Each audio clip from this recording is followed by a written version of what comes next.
Sebagai orang percaya, kita hidup dipimpin oleh Roh Allah. Demikian firman Tuhan kita bisa baca di dalam Alkitab.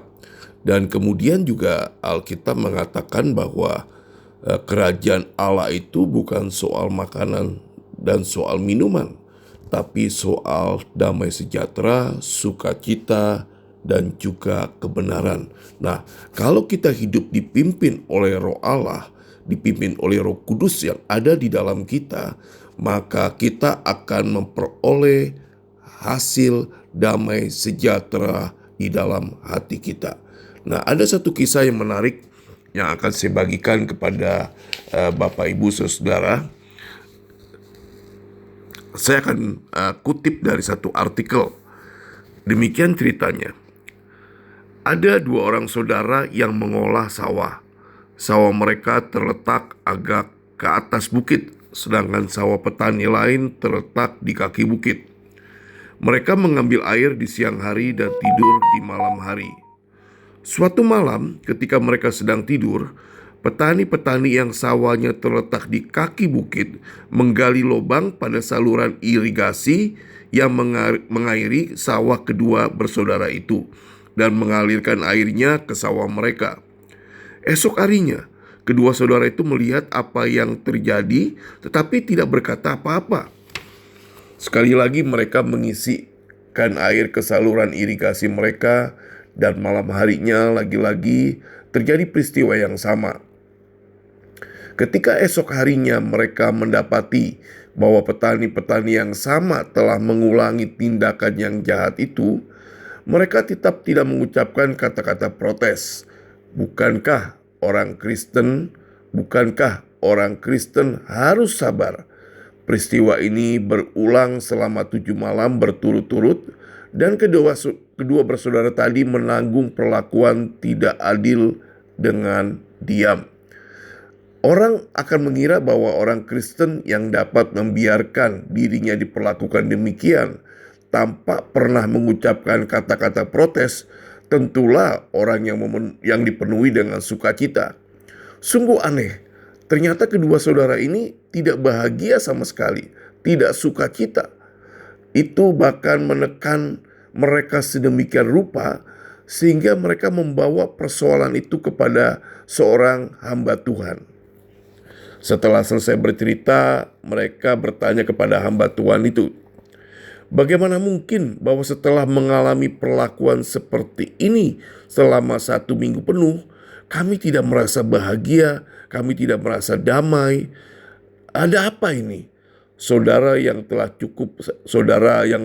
cukup berpengalaman itu menjawab, hamba Tuhan itu menjawab, "Kalian tidak bahagia karena kalian belum melakukan dengan tuntas apa yang menjadi kehendak Bapa surgawi, apa yang menjadi kehendak Roh Kudus.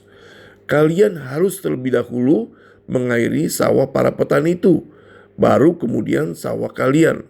Pulanglah dan lakukanlah itu, dan ujilah apakah hati kalian bisa memperoleh kelegaan dan damai sejahtera."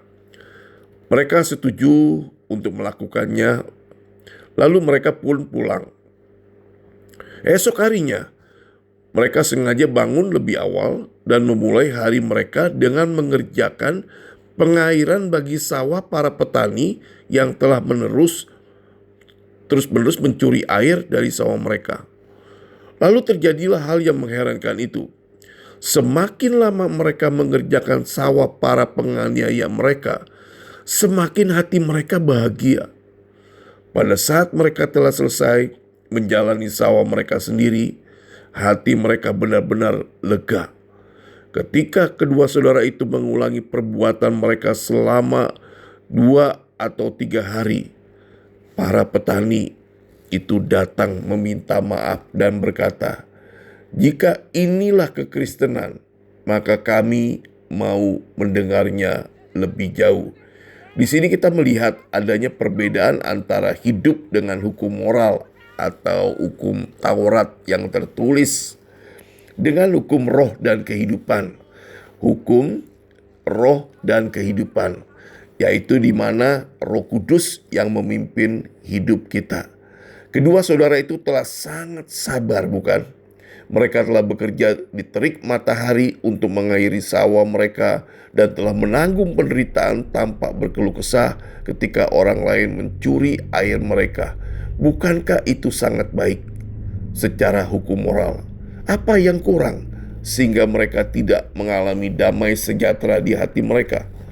Mereka telah melakukan apa yang benar. Mereka telah melakukan apa yang baik.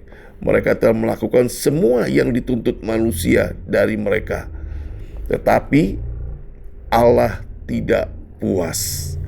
Mereka tidak memiliki damai di hati mereka karena mereka belum memenuhi tuntutan dari Roh Kudus yang ada di dalam mereka. Ketika mereka mencapai kesetaraan dengan standar Bapa Surgawi, dengan keinginan Roh Kudus, maka meluaplah sukacita dan damai di hati mereka. Tuntutan hidup ilahi harus dipenuhi, dan janganlah kita berhenti sebelum Allah terpuaskan. Amin. Semoga cerita ini menjadi berkat buat kita semua.